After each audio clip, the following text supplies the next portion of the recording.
Welcome to the Deep Dive. Today we're unearthing the story of an equine legend whose impact stretched far, far beyond the racetrack. Get ready to meet a horse who really defied expectations and, well, captured a nation's heart. Indeed. We're diving into the remarkable life of Nice Nature, a Japanese racehorse who lived an astonishing 35 years. He carved out this unique place in history, not just for, his racing talent, but for something far more relatable. His sheer resilience and this unwavering ability to consistently show up. You might know him by his affectionate nickname, the Bronze Collector, but what exactly made a horse who, let's be clear, never won a Grade 1 race that's the highest level in Japan become such a cultural icon? Yeah, that's the core question, isn't it? Exactly. Our mission today is to unpack his journey from his pretty humble beginnings to becoming the longest-lived JRA major race winner and really try to understand what made him so special to so many people. Okay, let's delve in. Let's do it. So, Nice Nature, born in 1988, he enters the Japan Racing Association, the JRA, seen in 1990. Can you maybe set the scene for his early days? What was he like as a young horse? Absolutely. He was born at Watanabe Farm in Hokkaido. His lineage was respectable, sure. His father, nice dancer, a son of the famous northern dancer, and his mother, Urakawa Miyuki, had 3 wins in the JRA. Okay, so decent breeding. Decent, yeah.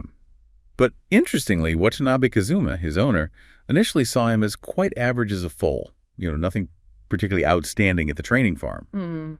Yet there was this sort of quiet optimism. His trainer, Yoshiharu Matsunaga, he sensed he was a good horse and felt he was changing in a good direction as he grew. So it sounds like more of a slow build then, rather than some immediate burst of talent. Exactly, a slow burn.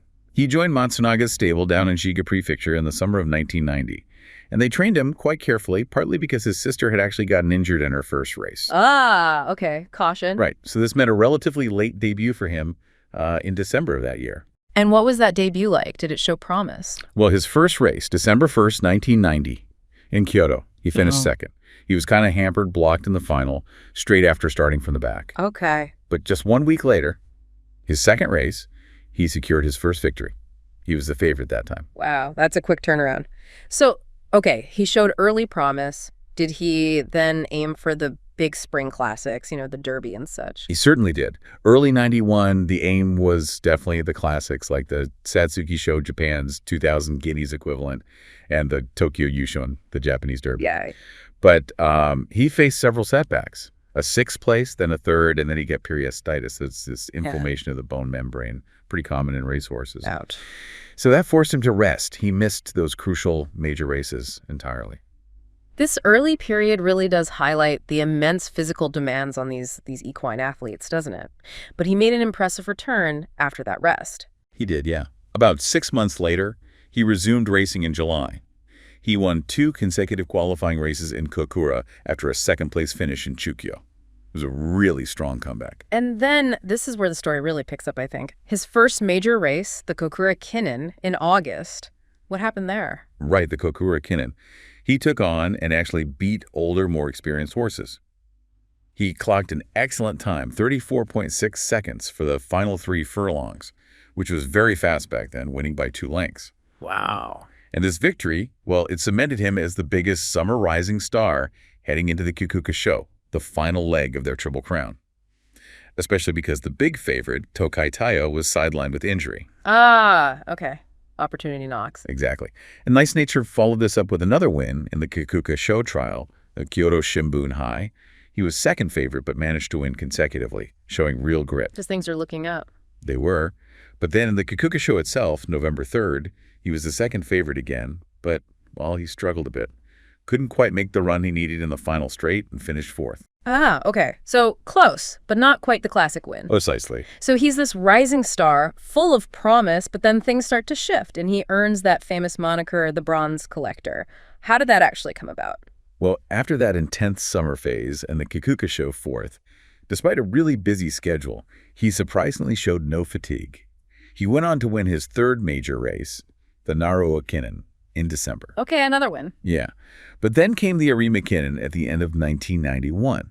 Now, this is one of Japan's biggest, most prestigious Grade 1 races. He was the 2nd favorite. Big stage. Huge stage.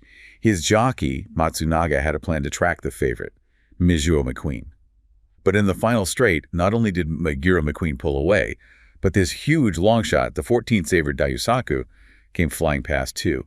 Nice Nature finished third. Right. And that was the first of his legendary 3 consecutive third-place finishes in the Arima Kinen. 3 consecutive thirds. Yeah. In one of the biggest races.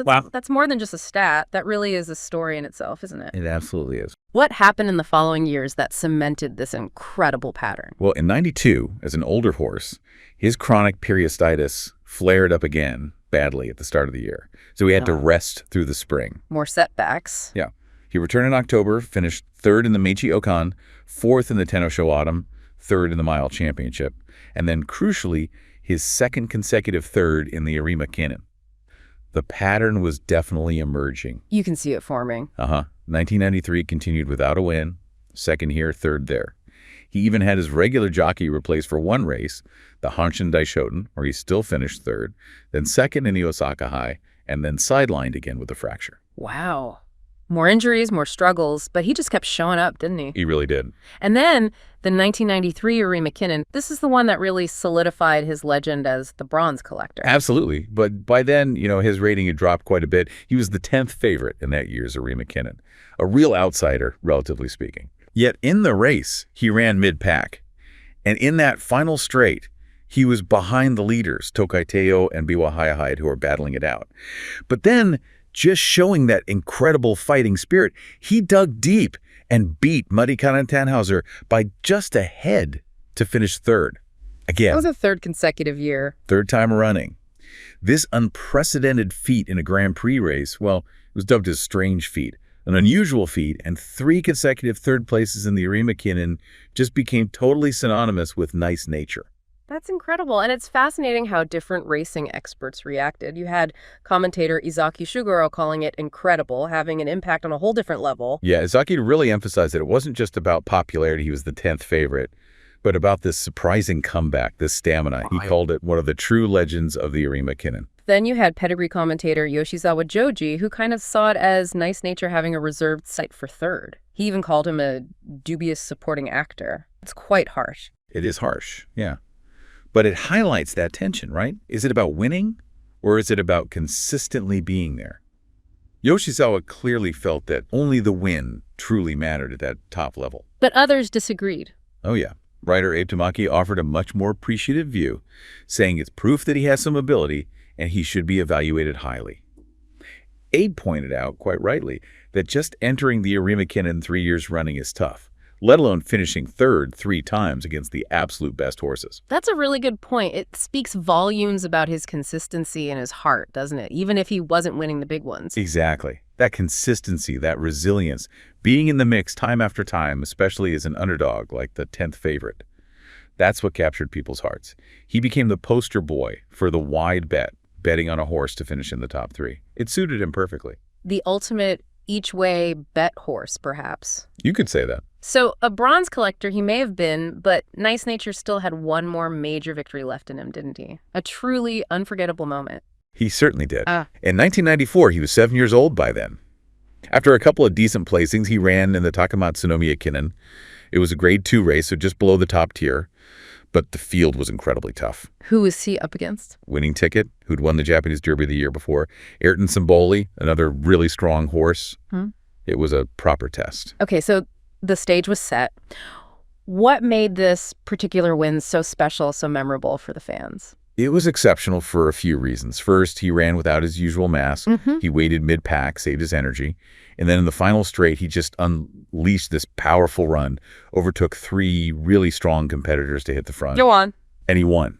His first victory in 2 years and 7 months since the Naro Kinen back in 91. Wow. But what really made it resonate was the crowd. An astounding 65,000 people packed into Chukyo Racecourse that day. That was the biggest crowd there since the legendary Haiseko raced way back in 1974. Incredible. Just for a grade 2? Exactly. They cheered for him like it was the biggest grade 1 race of the year. Yeah. It was just pure, unadulterated joy and relief for this horse who tried so hard for so long and given them so many near misses. That crowd reaction just says everything, doesn't it? What does his team say? They must have been emotional. Oh, hugely.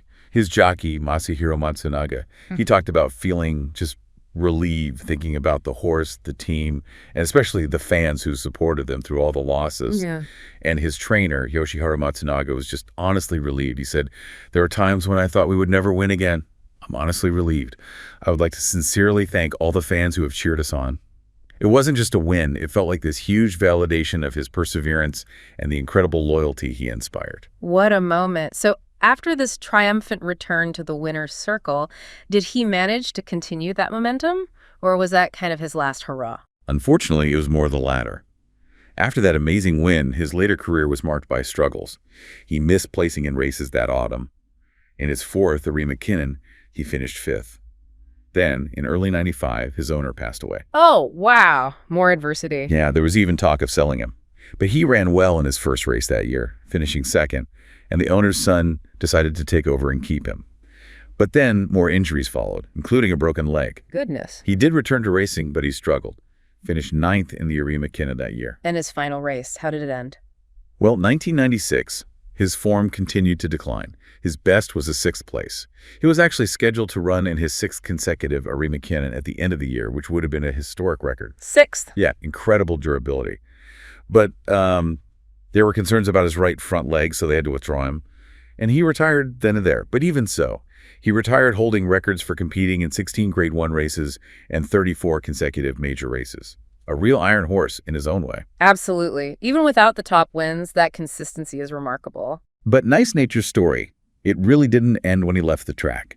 His impact continued for, well, decades afterwards. That's truly amazing. What was his life like after racing? He must have been so well known. He was. From 1997, he became a breeding stallion up in Hokkaido.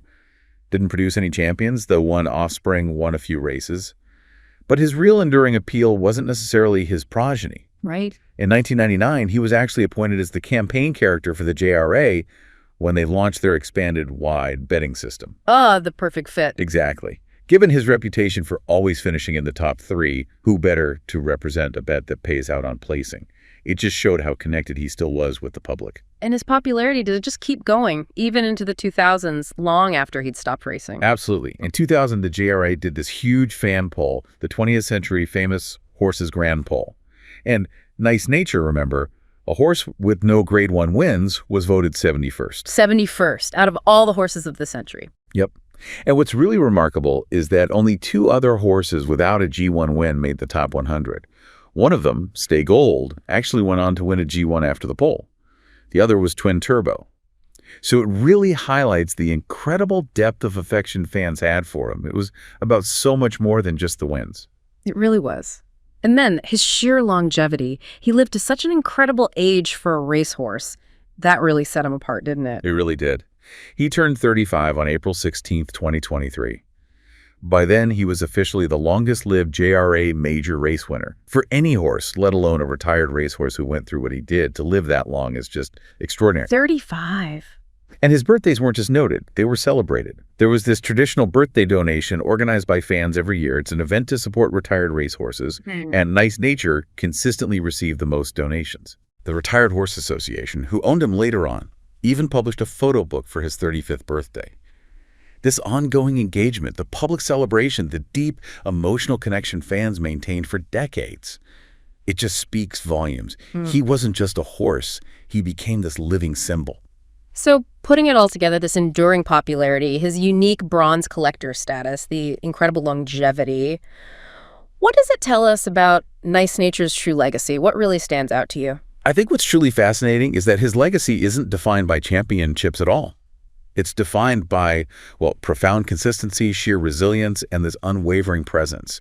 He became a symbol of perseverance, didn't he? Always trying, always showing up, even when injured, even against the very best. Yeah. His ability to connect with fans as the bronze collector, the horse who's always there in the big moments, and then later as this cherished retiree, it just demonstrates that sometimes being relatable, being dependable, being consistent can forge a much more powerful and lasting bond than simply winning all the time.